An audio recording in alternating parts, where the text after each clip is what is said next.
Hello everybody, welcome back to the Neverhood on the Games Rock channel, where we are doing this is the wall of text.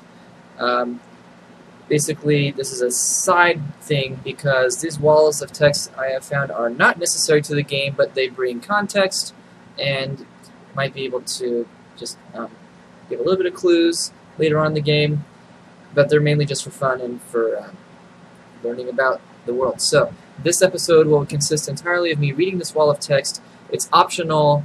You don't have to watch this if that's not your thing. Hi, Clayman. We'll get back to playing the game after finishing reading the wall of text. So some of my commentaries will probably refer to the wall of text, so you might lose a little bit there if you don't see these, but it's not going to be too big a deal. That's what Mario says. Read my words and be my friend. Father commands me to record the truth of history so that readers will learn from those who went before. Oh, I am Quater. Okay, so I scroll up and down with the mouse. Alright, let's see. Therefore, I give each of my 7 sons one of these self-engraving history-recording clay walls. Okay. This wall automatically records the activity in this world and in any other world containing one of the other walls. Behold, anyone who tampers with the records on these walls will be considered the enemy of Father. I will not like you much either. This wall is given by Father. It will teach you to acquire wisdom, integrity, and skills for solving problems. In each of our lives, we must make decisions. When these times come, be ready to make the right choices. Continue in what you know is true, though truth is often hard to see. These walls may hold the only truths you will know. Quater.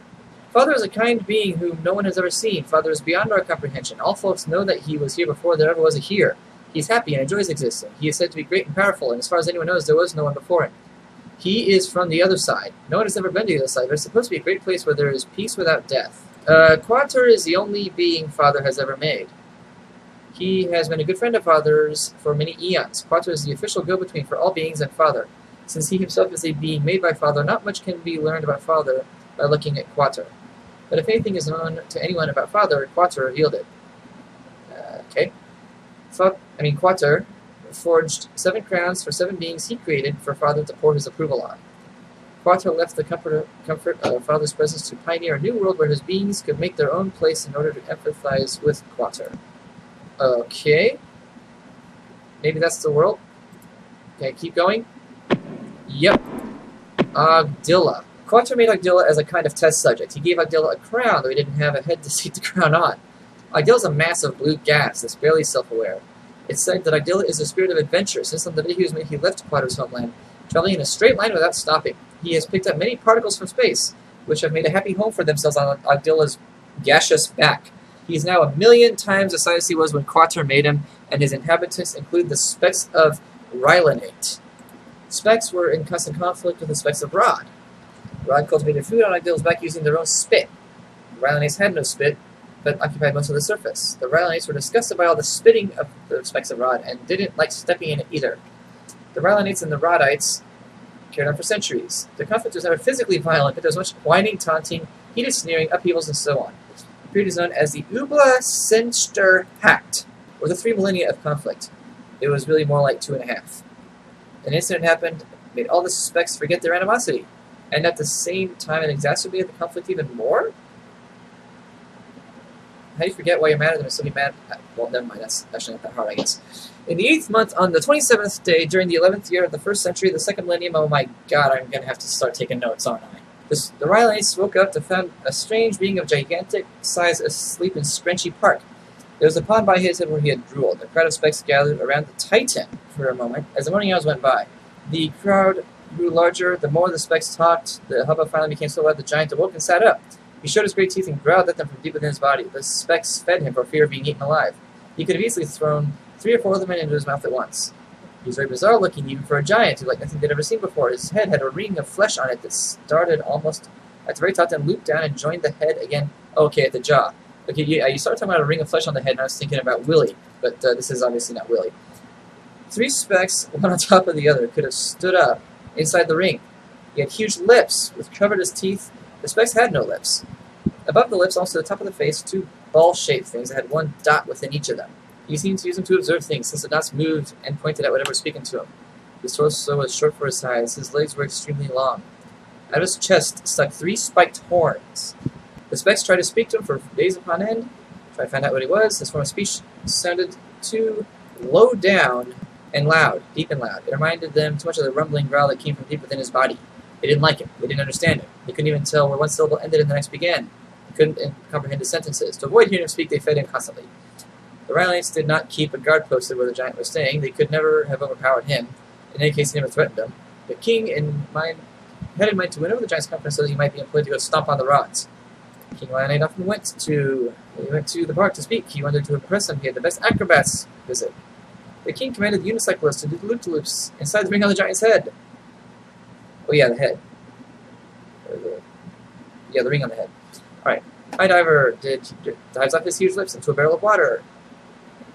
The giant did nothing but stand still and smile, even while there were trapeze artists swinging from the 3 spikes that stuck out of his chest. He stood like a stone sculpture with a silly grin on his face. Yeah, they were trying to communicate the giant. The giant would not harness his performers. The king's still trying to get the giant to stomp on the spikes of rod. The giant smiles a lot, nods his head, he nods the king, or nods when the king nods, he shakes his head when the king shakes his head. He face palms when the king face palms. And the king mind walking and pointed in the direction of the kingdom of Rod. The giant stood up and did a dance. And the king was mad. He was still dancing. The king ordered the Specs to throw things at him. By feeding the giant, all they had was food. They threw food at him. He tried to eat much of the food, but he couldn't keep up with the furious pace at which the Specs were throwing it at him. So he turned and walked away from him and headed toward the Rodites. No matter where he turned, he stepped into the food. With each step stepping the food, more food gunked up on the bottom of his feet. The Rylanites cheered and clapped up and down because he continued in the direction of Rod. He looked back at the Rylanites. They stopped their cheering and got ready to throw more food, but he didn't come back. He just kept going toward Rod. So the Rylanites had a celebration. They thought that he would smush the Rodites, and the king gives a speech. Well, that's that for the great giant. I suppose we owe better thanks to the goofy Colossus, for he will shortly be stepping on the specks of Rod and making so much mush of them. His immense foot will crush our ancient foe in an instant. Squashed beneath his mammoth bulk, those unspeakable wretches will be reduced to the vile scum that they have always represented. We are now delivered forever from the constant whining, taunting, and hectoring. That feeble-minded Titan is our national hero, a doltish whopper. He shall be the greatest of all heroes in the history of Rylonate. There is none equal to this blockheaded enormity on all of Magdilla, but he did finally come through for us. A stupendously dumb gargantua. It is well nevertheless that we are rid of him. And I suppose we ought to be thankful that the half-witted behemoth didn't stop on us, too. Can't think of any reason why he could come back here, can you? And the Rodites fear the giant before they see him. His every step makes a hollow drum sound on the debris-covered surface of Magdilla. I guess he got the food off his feet, or it would have just been a squishy sound. They gather in the frightened groups, and they become more and more agitated. And they finally saw him. They saw his big ring head, his big lips, and the spikes sticking out of his chest. But what most impressed them were his feet. Actually, what most impressed them was what they saw stuck to the bottom of his feet. All that food he stepped on was disgusting, but the effects of Rod didn't know that it was food. They stood in stunned silence. They knew the giant had come from the direction of the kingdom around it, and their imaginations took over from there. They were convinced that he had stopped on the Rylanites and made mush of them. As the giant got closer, word spread through the crowd that he finished off the Rylanites and was now going to stomp on them. Some ran screaming, most stood still, but they knew they could not run him. One speck of Rod started clapping. The others thought him crazy, but they started clapping too.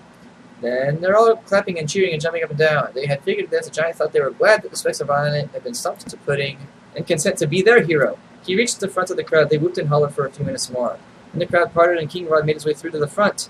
Therefore, these people at the giant's feet, he made a speech. "Oh, great giant, thank you, mighty colossal allied thing, for stepping on the specks of Rylonite and making so much mush of them. Your immense foot has crushed our ancient foe in an instant. Squashed beneath your mammoth bulk these unspeakable idiots," which means hideous idiots. Idiots. "Have been reduced to the evil scum that they have always represented." Yep.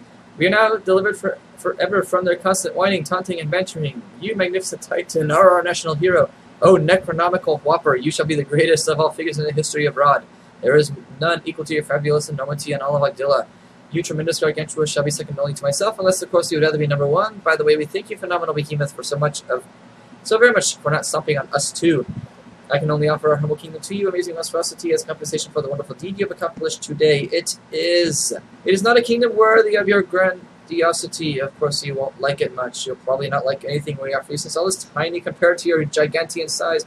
But of course, anything we have is yours, but I don't know what you would do with it. I say, do you understand me? The giant smiled at the specks of Rod, who smiled back until he spoke to them. To the specks, his voice sounded slow and deep and slurred.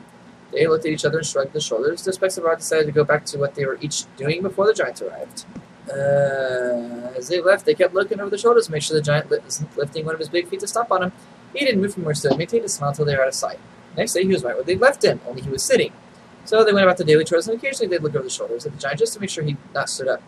This didn't change for several days. Finally, the giant got up and started following some specks around. He seemed to be watching them as they went about their everyday tasks. He still smiled as he watched them, but not as much. Day after day, month after month, season after season, he watched them tending their fields from planting to harvest. At harvest time, many specks noticed how much thinner the giant looked and how little he smiled as compared to when he first arrived in the kingdom of Rod.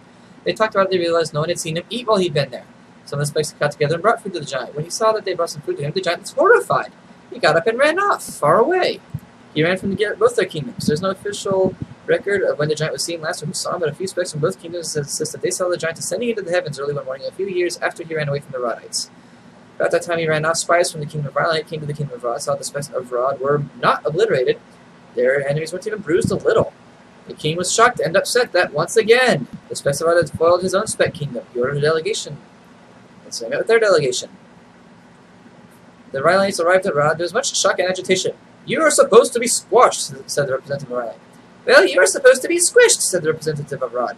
Tensions rose. Accusations flew. Each side blamed the other for making the king's most famous speech a pack of lies. The delegations gave messages to each other to take back to their respective kings about how Clayman walked into the next room and saw, hopefully, not another entire wall of text. There can never be peace between two kingdoms. They thunder noses at each other. The Ubla-Sensterhacht was back in full swing. The king grew tired of the thousands of years of bickering between the specks. In a desperate to bring about a day of peace, he asked for a secret meeting at the center of Agdilla. They met. They reasoned for 2 weeks. They tried solutions that were fair for both kingdoms, but no avail. Why not? They don't even know why they don't like each other, and they can't figure this out. Agdilla himself had grown so tired of the angst he felt on his back that he spread all the specks of Rod to one half and the other ones to the other half. In a violent quake, he split into 2 beings, which floated independently from each other. Only problem was that King Rod ended up on the half of the back with the specks of Rylanate, and the King Rylanate was on the half with the Rodites. So the Rylanates mistook King Rod. Okay, King Rylanate was at first mistaken by the specks of Rod as King Rod, so we quickly corrected them. Okay, nope, I'm King Rylanate. Well, the Rodites immediately cut him into tiny pieces and fed him to their young. King Rod told the specks of Rylanate that he was indeed their king. Okay. There were few specks of Rylanate had ever seen their own king. They believed him. King Rod had the specks of Rylanate build him a large castle which housed his children, who were half of each. King Rod, posing as King Rylanate, lived to see his specks harmoniously blend where it was previously thought impossible. The specks of Rylanate did not... Okay, let's see. King Rod is with the Rylanates, and the specks of Rylanate don't cultivate food. Yes, I remember that was an important part of the story. Oh, okay. No, they don't cultivate on the back using their own spit like the Rodites do. They rub their heads on the fine, hairy, grass-like particles that had attached themselves to cover the Rylanate portion of Agdilla's back. The rubbing causes static charges to build into small arcs of lightning, and flashes off the specks' heads. Agdilla's blue gas in the immediate area of the arcs of lightning reacts by turning into bite-sized cubes of lime-flavored finger snacks. This was a sole source of food for the specks of Rylanate. Okay, every 247 days is 1 year for the specks of Rylanate. Arbitrarily because they didn't have seasons. Their annual feast called the Phalang Perjungi. It begins with a concert of rubbing. The entire population rubs their heads on the hairy particles until they collapse exhausted, unable to lift a limb. Okay, yeah, that sounds like most concerts I've been to. Let's see, where was I? Okay, 3 hours after the frenzy, some specks begin their strength to shakingly pull themselves upright. Then the male specks begin the harvest of cubes, while the female specks prepare gastronomic delights, such as cube fondue, cube salad, cube roast, cube soup, cube and cube on a stick for the kids, cube paste, barbecued cube, cube chowder, glazed cube, yeah, whatever. Cube on the rocks for the adults, there you go. Steam cube, smoke cube, Susan's cube, bubble loaf. While the delicious smells of cube cookery were filling the air, those who were not busy found time to participate in their own games, like, come over here, hey, just met my friend's elbow, are you just going to stand there and this is my bucket? These guys need to make up some better games. They're not drinking enough cube on the rocks. Then they'll make up some better games. Maybe that's the objective of this game. Get them to drink more cube on the rocks. I have no idea if there's anyone else even in this game except for Willy. Anyway, the day culminates in the dance. They lie on their backs with their feet as high in the air as they possibly can get them. First prize going to the dancers with their feet highest up. So it's just ones with the longest legs.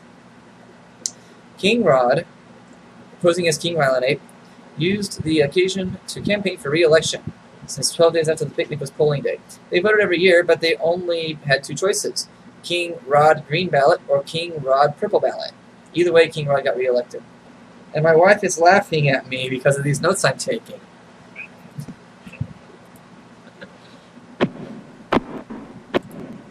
turn around and read the last of the... I hope this is the last of the wall of text. I can see the picture now. But if there's just more wall of text past that, I'm going to flip a chair. Flip a table.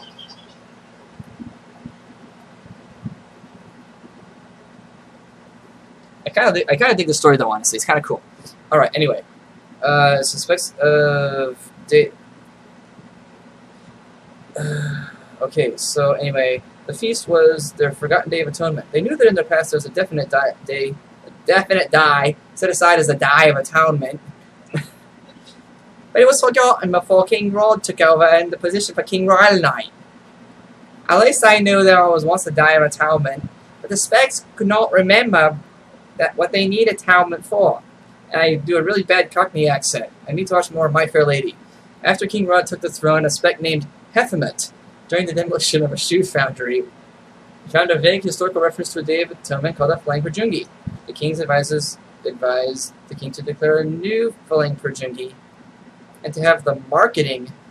But they got the marketing department to think of some fun things to do. No one could think of anything they needed atonement for, so the day is mostly remembered for the royal feast or for the dancing thing. The Rylanese determined when one day was over and a new day began by having the day determiner hold the determiner stone out at her side at arm's length. When that day's determiner could no longer hold her arm up, the day was declared done, and the next determiner took up the stone.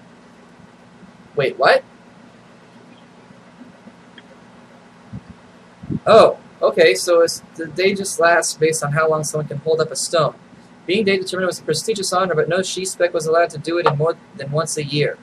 Rylanite Specs married in threes.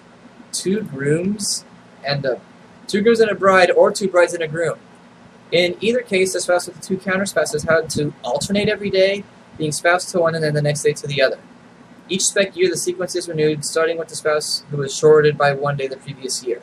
The marriage ceremony is short and simple. Three specs go off before the king on the assigned day of the marriage appointment. Each state their vows, which consists only of a promise to abide by the custom of spouse alternating, and a promise to never get ugly. The vows are repeated in this way.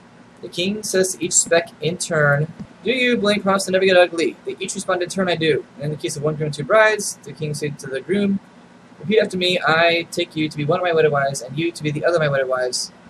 Oh, dang. So one of them has to go second. That doesn't start well.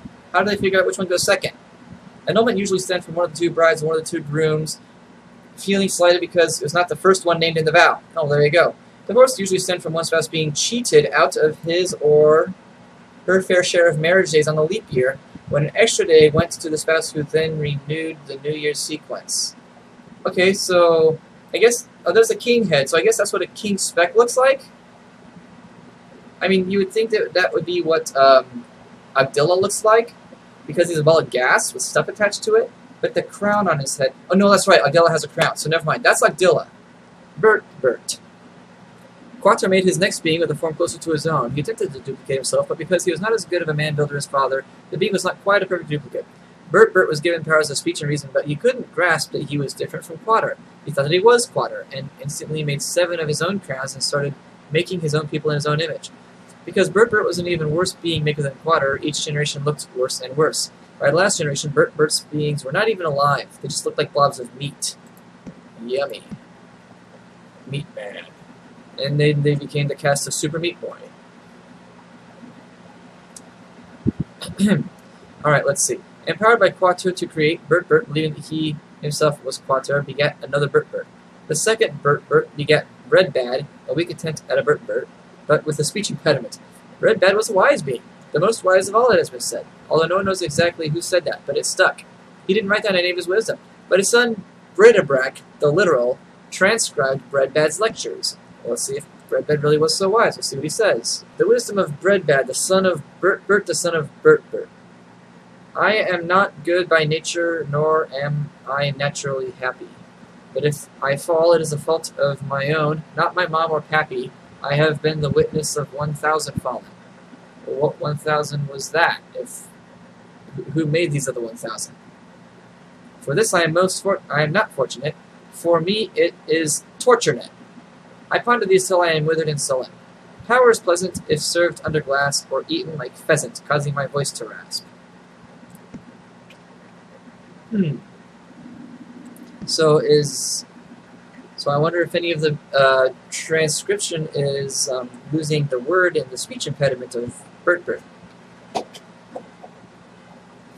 Let's see. The killer be killed, the dancing man stilled, when bees of plenty sting my heart many. I emaciate, thinner, thinner, thinner. Found are the 3 ways of Babylon. 1. Fear. It eats itself like a snake down a hill and finds nourishment there. The bigger it gets, the more it eats until it is everywhere. Greed. Unlike fear, it shrinks until the snake is something small and despicable. Smelling like a torch when mixed with hair. I'm glad I don't have to take notes on this. So I can just worry about reading it and enjoying it and kind of understanding it, but not having to really retain it. Alright, let's see. Vanity is the snake thinking he has strong legs that can jump the stream. He floats belly up when caught in the snare. I will share with you my comings and goings if you will listen. I thought snakes can handle water and swimming. I guess they must not be that kind of snake. You will join me on these journeys if you hasten. We will perish if you do not. Redbad, having no point of reference but himself, begat BERTBERT the literal, who begat Bigback. Bigback was thin for his age, and his peers mocked him for the purple and green skin splotches that covered his body. Once a large crowd of descendants of BERTBERT had formed, poor Bigback was made to sit in the back. He tried to hide his sadness by pretending to enjoy the back of the crowd. It was there that he met the rest of the back of the crowd. They were pitiful beings, suffering from physical maladies almost as bad as his splotches. A distant cousin named Highface offered to stand behind Bigback so that it would seem like he was not in the absolute back of the crowd, but Bigback chose to emulate the cruelty of the rest of the group by pointing out Highface's abnormality, a tiny second head growing from his palm. He sang a song about a thing with a thing hiding in its palm. Everyone laughed at Highface for a while and praised Bigback for his entertaining and funny verse. Highface confronted Bigback regarding this display of cruelty, but Bigback sang the song again until Highface ran home, crying. The crowd acknowledged that Bigback was witty, but they still could not let him go to the front of the crowd because of those awful splotches. This gave Bigback an idea. One morning, Bigback went to great lengths to hide his splotches. Using some dust, he coated himself until finally his peers found him beautiful. They escorted him to the front of the crowd where he was commanded to write more songs about the beings in the back of the crowd. So they know that he's the same guy, apparently. Bigback wrote songs of cruelty and prejudice about them all. All, that is, except for the one in the back row. He hoped that the front of the crowd would not notice that he was intentionally overlooking his brother Lytle, who was retarded, and therefore the most back of the whole back row. But alas, someone noticed. Now, Bigback, let us have a song about Lytle, the crowd screamed. So what kind of musician would that make him? They figured that Bigback was saving a song about Lytle till the end, since it would be the funniest and easiest to write given the subject matter. Bigback looked across the crowd at Lytle, who could only stare at the ground. Lytle was pitiful in his brother's sight, and Bigback hated him for not being perfect. Neither was Bigback. No, whatever. Bigback walked over to his brother, who was drooling and looking very stupid. Lytle recognized his brother and decided to hug him hard the way he always had. Lytle reached out and hugged Bigback, saying, "I like Biggs." Wait a minute. So Bigback hates his brother, he decides to go over and hug him? And that seems to... We'll see what happens. The crowd roared with laughter at Lytle. They found his audacity to touch someone from the front row typical of his level of stupidity. Embarrassed, Bigback threw Lytle to the ground and called him an animal. There's an extra comment in there, but whatever. Lytle was shocked and began to cry. Bigback looked down at his drool-covered arms. The drool had wiped away some of his dust covering, exposing the horrible, hated blotches. Bigback openly wept face down on the ground. Lytle crawled over to him and held him. The crowd was uncomfortable. No one knew what to do. Just then, Bigback wiped his eyes and announced, "I have a song about the pitiful piece of the back of the crowd." Those in the back of the crowd figured that this would be his most degrading song yet. The front of the crowd cheered. Lytle drooled. Bigback sang in a voice so beautiful that to this day no song has been written to compare it. This is what he sang. "In this life I have found one thing. It is pity incarnate of which I sing. You've been told about the back of the crowd, and I repeat it plenty loud. That they are animals to be excused as hapless freaks which we shall use as ladder rungs for our speedy ascent to the front of the crowd, where we'll invent a strict system of attractive and not. On which side of the net will you be caught? I'll line me please with the crowd's back. The front can, for what I care, go to hack, with their own standards based on their small group. If given the choice between accepting many or few, I will love the different and accept the whole crowd. I will sing of my world long and loud. In my world I say that we, the low, be tall, and so Brother Lytle is greatest of all." The entire crowd fell silent as Bigback walked over to his brother and held him. He whispered in Lytle's ear, "I'm so sorry, I've been a big fool." Okay. So, yeah, the people in the back of the crowd are ugly, but I guess Big Back would rather be with them. Lytle still just drooled. Some members of the crowd heeded Big Back's song and embraced the entire crowd. Others did not and made it their full-time concern to re-establish the lines between the front and the back of the crowd. Big Back lived a happy life. He wed Phyllis, a demure little lady, also from the back of the crowd. He begat Mac-Mock, which means low is high. Okay, so Mac-Mock begat Mac-Mac, who begat Mac-Mac, who begat Mac-Mac, who begat Mac-Mac. So does that mean low is low, or that high is high? Who fashioned a two-sided being, which included both genders, both male and female, one on either side. It was a colossal being named Mammer, who was very proud indeed. It considered itself absolutely complete, lacking nothing and independent even from its creator Mac-Mac. Mac-Mac couldn't stand for such conceit, so he made a huge crowbar with which he pried the being into two parts, a male being named Mean and a female being named Mammy. There's a lot of people undoing their own work and going back on what they did in this. These people regret everything they do. It took all of Mac-Mac's strength to pry the two halves apart, and when Mammer finally split, it sent the crowbar hurtling out into space. As soon as the two half-beings saw that they were no longer a singular whole, they started trying to put themselves back together. And they've been trying to put themselves back together ever since. Mammer, or Mean and Mammy, then begat Maumat. I guess that's what happens when they try to put themselves back together. That's what I was taught. And the sons of Maumat were Maumuch and Marzim, and Matup and Manak. And the sons of Maumuch were Mabes and Malavat and Magbus and Mamar and Maketbus. And the sons of Mamar were Mabesh and Maded. Now Maded became the father of Moramin, and now this is really biblical, the way they're going with the genealogies, and where it starts this paragraph with, now Maded became the father of Moramin, who became a mighty florist in his town. Okay, yeah, so now we have flowers. So he was a mighty florist before Quater. Therefore it is said, like Moramin, a mighty florist before Quater.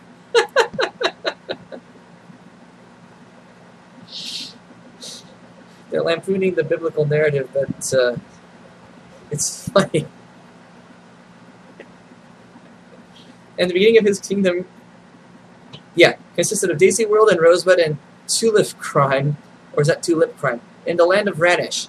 From that land he went forth into the Milpitas and built Havani and Hoot and Resin between Vani and that is a great city. And Mormon became the father of Midul and Mimana and Mibahel and Mihutfan and Misrthap and Mihulsak, from which came the Peons, and Miratfak and Mixed, the evil twins. Oh, cool! And Misrthap became the father of Modus, his firstborn, and Mathbath. Wait a minute. Oh, never mind. And the Querganites, and the Lolomen, and the Philodendrites, and the Shrub people, and the Klay Wanters, Neo-Resin-Sessonites, and the Briv and the Menachite, and afterwards the families of the Menachite were spread abroad, and the territory of the Menachite extended from Nodus as you go toward Modoc, Delano, and Truckee, and Chester, and Alturas, as far as Lake Almanor. Wait a minute, Truckee? Alright, so these were the sons of Maumat according to their families, according to the languages, by their lands, by their nations. I'm still getting hung up on Truckee. I've been there, I think. No, my boss just delivers it, that's right. Anyway, Modus then begat, oh god, I gotta, how far back to get to Modus? Whatever. Mamin, who decided to wear a purple hood instead of a crown. Mamin begat Mani, who liked hoods a lot, but hated his father's purple hood, so in rebellion, he went back to the crown-wearing tradition of previous generations. This gesture pleased Quater, so much that Mani was simply caught up into the presence of Quater to live forever in peace with father. But not before he was able to create a poor likeness of himself, Maini, who begat Waini, who begat Fwagi, the founder of the famous Fwa nation, who begat Fetbat, who begat Fet-P, who begat Fet, who liked to sing loving songs for his sons. He sang by expelling air from between 5 flaps.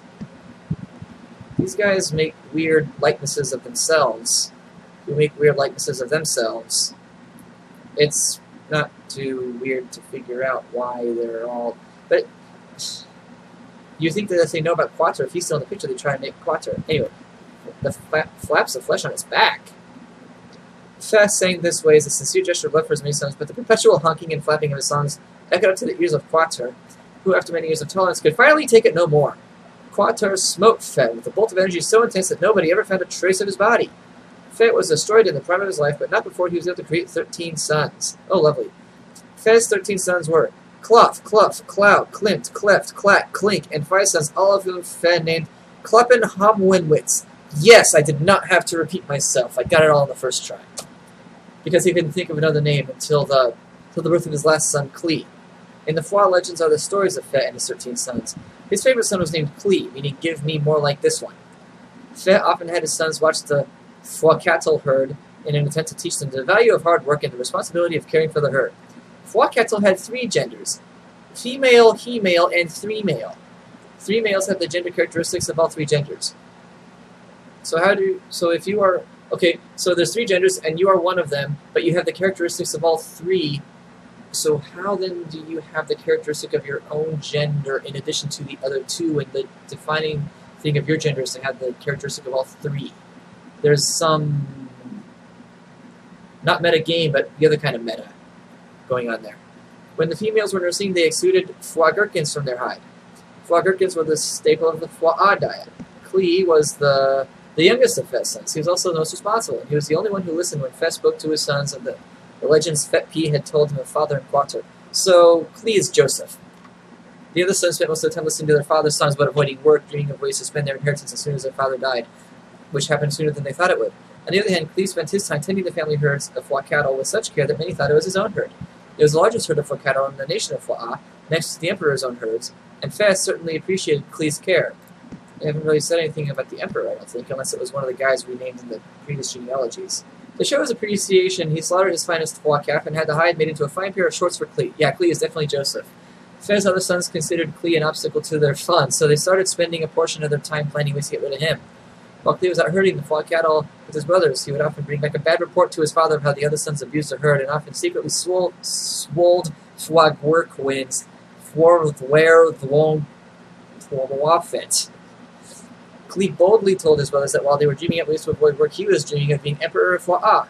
This got on their nerves, and after much plotting, they did finally come up with a plan to get rid of Klay. When he came back to the plains of Chopin to check up on them, they grabbed him and sewed him in his fine shorts to the back of a foie bowl. Their brothers then traded Klay and the foie bowl to some Chopin pops for some stewed pods. They took these back to Fett and explained that Klay had been trampled in a foie stampede, and that the pods were all that was left of their brother. Pods? Never mind.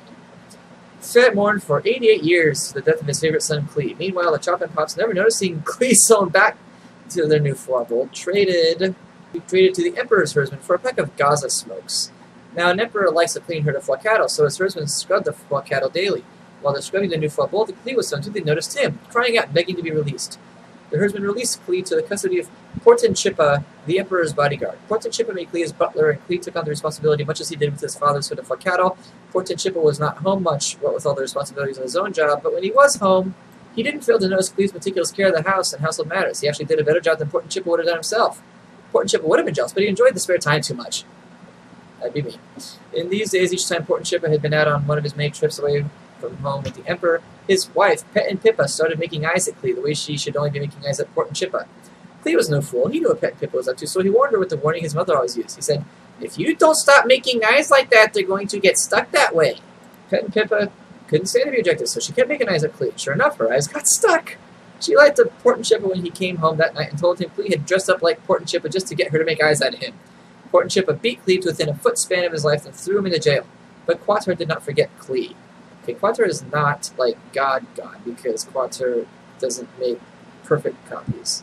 Anyway, Klay once again prospered because of his faithful conduct. After the jailer beat Klay to within half a foot span of his life, he put Klay in charge of all the prisoners who were in the jail, so that whatever was done there, he was responsible for it. The jailer didn't supervise anything under Klay's charge because whatever Klay did always prospered. Klay often told the other prisoners the stories of father and Quatar that he had heard as a boy. Then it came about after these things that the Emperor's nephew offended the Emperor by besting him at liver juggling.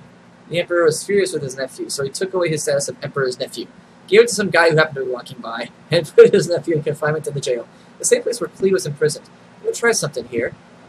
I think that perhaps the point at the wall of text where I click is the part where the... Oh my god, I was wasting so much time by clicking in the middle of the wall of text and having to scroll up. I can just click at the top of the wall of text and start right at the top. And the jailer put Klay in charge of the emperor's former nephew, and he took care of him, and he was in confinement for some time. Then the emperor's ex-nephew, who was confined in jail, had a terrible time sleeping one night. He tossed and turned all night long. When Klay came to him in the morning and observed him, behold, he was downhearted. And he asked the former emperor's nephew, who was with him in confinement in jail, "Why is your face so sad today?" And the former nephew said to him, "Are you blind? Just look at my hair. I've got bedhead, and there's no one to interpret it." He said this because in the kingdom of bedhead, interpretations are used to foretell the future. And Klay said to him, "Don't interpretations belong to Quater? Let me study your bedhead, please." Yeah, this is still the story of Joseph, and now the former nephew is either the butler or the baker. Klay said to him, "This is the interpretation of your bedhead. This afternoon the emperor will restore you to the position of emperor's nephew and have you released from jail. Now please do me a kindness by mentioning me to the emperor and get me out of this jail, for I was in fact kidnapped from the land of Fua'a, and even here I've done nothing but they should have put me in jail, except making eyes at Pet and Pippa, or making her eyes stick." And that afternoon the emperor declared that his nephew, who was in jail, should be released and restored to the position of emperor's nephew. When the emperor was asked what should be done with the guy to whom he, the emperor, had given the nephew status, the emperor said to throw him in jail instead. But the emperor's nephew didn't remember Klay. In fact, he forgot him. But Quater didn't forget Klay. And then it happened after the end of 2 full years that the emperor woke up one morning with bedhead, and his spirit was troubled, so he sent and called for all the interpreters, and the emperor had them study his bedhead, but there was no one who could interpret it to the emperor. The emperor's nephew spoke up. "I would make mention today of my own offenses. The emperor was furious with me, and he put me in confinement in the jail, and I woke up with morning with bedhead. Now, a Fua'a youth was with me there, a servant of the jailer, and he studied my bedhead, and he did interpret it for me. And it came about that just as he interpreted it for me, so it happened. And I was restored to my status as emperor's nephew." So he's the cupbearer, the emperor's cupbearer, the pharaoh's cupbearer. He called out for Klay. They brought him out of jail. When he shaved himself from head to toe, that is how one was presented to the emperor in those days, and changed his clothes. He came to the emperor. The emperor said, "I presume that you can see I have bedhead, and no one can interpret it. But I have heard it said about you that you can study a bedhead, you can interpret it." Klay then answered, saying, "It is not in me. Interpretations of bedhead belong to Quater." The emperor said to Klay, "Behold, study my bedhead." Now Klay said to the emperor, "A terrible drought is coming." Yet this is still straight out of Joseph. "It's going to cause skyrocketing inflation and a shortage of wagherkins and fat gherkins. Throw the land into a panic, raise prices, and drop interest rates, and increase the national deficit. But not before there is a huge surplus of fat gherkins. Now let the emperor look for a man discerning in why I set him over the land of Fep. Let the emperor take action to appoint overseers in charge of the land. Let him exact a fifth of the Fep gherkins of the land of Fep in the time of surplus. Then let them gather all the Fep gherkins of the surplus and store them up. Let them guard it. Let the surplus become as a reserve for the land during the drought, which will occur in the lands of Fua, Ah, and Fep, so that the land may not perish during skyrocketing inflation." The emperor said, "Wow, all that was in my bedhead?" And he said to the servants, "Can you believe a man like this guy Klay?" So the emperor said to Klay, "Since you've got all the answers, you shall be over my house, and according to your command, all my people shall do homage. Only in the throne I will be greater than you. See, I have set you over all the land of Fep." The emperor took off his shorts. He had, I hope the answer is, an extra pair. Undershorts on underneath for crying out loud. Oh, thank Quater. And put them on Klay.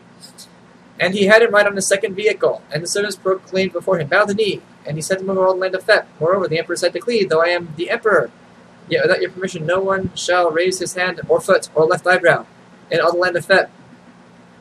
Oh, without your permission. Okay. And he gave him Gail, the daughter of a guy he beat in a game of wagon hurling the previous day. Thus Klay became prime minister of the neighboring kingdom of Fep. After the period of surplus in Fep, Fez land dried up, the Fua herds wandered away, the shortage of Fua gherkins threw the land of Fua into a panic, raising prices and dropping interest rates.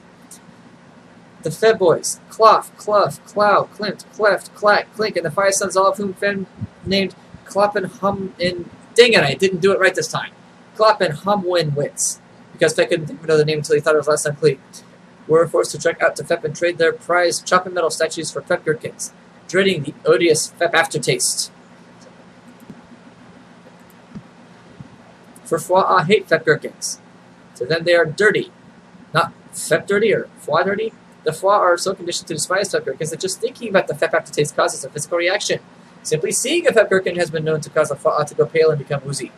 The odor of Fep gherkins sets off the gag reflex. It's common to hear Fua gentlemen say, "I'd rather eat the refuse of my worst enemy than eat Fep gherkins." To which another might respond, "Oh yeah? I'd rather put myself in the eyes with a 6-inch rusty spike than use a lousy fat gherkin. To which another might reply, well, I'd rather eat my own head innards after they'd been sucked out through my eye sockets by a great naturally occurring vacuum than eat fat gherkins. Still another might say, I'd rather have a full body massage from a servant girl named Hella than eat fat gherkins. To which everyone would respond, huh? That part wasn't in the Genesis account. If a foie wants to insult another foie, a popular saying is, your mother eats fat gherkins. It is considered very naughty behavior for foie youngsters to even talk about fat gherkins. The controversial foie comedian Ludi Kincaid once performed an entire live routine of nothing but fat gherkin jokes. Of course, it was an adults-only performance and was banned in most towns. All the people of foie, including fat innocents, realized they'd have to choke down the fat gherkins, and most likely vomit a few times after eating the first 3 or 4, or face certain starvation. Now Klay was the ruler of the land. He was the one who sold to all the people of the land. And Klay's brothers came and bowed down to him with their faces to the ground. And this is back where we rejoin the story of Joseph. Klay saw his brothers. He recognized them, but he disguised himself to them and spoke with cotton in his cheeks. His brothers ordered 12.5 cases of fat gherkins, and Klay gave orders to fill the cases with shorts of great value, and thus it was done for them. So the brothers loaded their foie oxen with the 12.5 cases and departed from there. At the border, Klay had his police stop the brothers. The head policeman asked, may I see your receipt, please? Cloth, the eldest, handed over the receipt to the officer. Says here you bought 12.5 cases of fat gherkins. Mind if we take a look inside these here cases? Cloth agreed to let the police search the cases. When these were opened, the police, of course, found the priceless shorts. The brothers were stunned, to say the least. Their hearts sank, and they turned trembling to one another, saying, what's up with that? So the police escorted the sons of Fed back to Klay's house. The brothers thought they were done for, but when Klay saw them, he invited them in and fed them delicious snacks, prepared with fat gherkins, of course. While they were eating, after having thrown up at least twice each, Klay had their cases of fat gherkins filled with the finest fat shoelaces, such as only the emperor's family would wear. After dinner, Klay released his brothers, who still didn't recognize him, to go on their way home. At the border, Klay had his police stop the brothers. The policeman said, may I see your receipt, please? Cloth, the eldest, handed over the receipt to the officer. Says here you brought 12.5 cases of fat gherkins. Man, if you take a look inside these cases.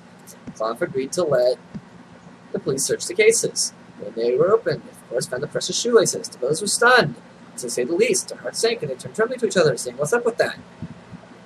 So the police escorted the sons of Fed back to Klay's house. The brothers thought they were done for, without a hyphen this time. But when Klay saw them, he invited them in and had them join him in the pool. While they were in the sauna after swimming, he had their cases of fat gherkins filled with priceless gauges. What kind of gauges? After they all dried off, Klay released his brothers, who still didn't recognize him, to go on their way home. At the border, same thing, same exact text. Taking a look at the cases, it says you bought the fat gherkins, and of course there are the precious gauges. The brothers are still stunned. They still turn trembling to one another. They still say the same thing after the 3rd time. They're back to Klay's house. They thought they're done for, but when Klay saw them, he had them come in and watch a play performed in mime in his private home theater and to spend the night. And this time he had their fat gherkins filled with huminalinterfash, which is a lot like a food, but apparently not actually a food, because then it would be a food, not a lot like a food. In the morning after breakfast, he released his brothers, who still didn't recognize him, to go on their way home. It didn't happen this many times with Joseph's brothers in the Bible. But Cloud, the smartest brother, said, before we go, I'd like to look in the cases of fat gherkins. Finally! So he found the stuff. He exclaimed, what's up with that? Klay knew he had to let his brothers in on his little deception. Klay said, I am Klay! And the brothers responded, who? And they took the cotton balls out of his cheeks and told him the whole story. It says, oh, sorry, he said, I am Klay! Yeah, anyway. It goes like this. When I came out to the place to chop on the check on you, you grabbed me. And sewed me and my fine shorts to the back of a foie bowl. Then you traded me in the foie bowl to some chopping pots for some stewed pods. Klay's brothers went back to Foie and returned to Fe with their father, Fe, who lived there for only a few years until Quater eventually smote him with a bolt of energy. In all, the Fe family lived in Fe 410 years. That number is not coincidence. Klay, having become ruler of all the land of Fet, was compelled by his people to change his name to Fani, which means most of which still do not agree. Fani begat Fani, who begat Wani, who begat Aker, who looked nothing like his father Wani, but nonetheless managed to create Ep. Like many generations before him, Aker sang to Ep every night over his crib, using the flaps in his back, in the tradition of Fe. Acker showed all the love a good parent should show his offspring. He often stared into Ep's face for hours until his eyes grew dry and tired. Ep was full of kindness and generosity, taught by Acker and likely nurtured by his grandfather one morning while Ep and his grandfather were on a long transition to the next screen. Ooh! Okay, long trip to the boneyard. Wani grew ill. Wani asked Ep to stay with him until he returned home to father, for he was afraid. Ep daubed Wani's brow with a cool cloth given to him by Acker. Quattro opened the sky and let Wani enter. This was the first time Ep had seen Quattro, who was far more marvelous than the legends told. Ep grew to be a strong and handsome being, much closer in likeness to BERTBERT than any generation before him, which is saying something. Ep became a mighty leader for other beings who saw that he was in favor with Quattro. Just as everybody thought that each generation gets worse thing and finally turned around, Ep's own creation came out looking like a pile of something badly burned, so he named it Uh-Uh. Uh-Uh was not alive, so it could not beget anything. Yay! I'll take a closer look at this. Nope. But that's apparently what a Fep or a Fla'a looks like. Okay, that was the story of BERTBERT. And now we're going to continue with the story of Numeron in the next episode. Until then, keep playing games because old games rock. Again. There we go. Alright. Door's open. Now let's just not let the hammer hit me in the butt on my way out.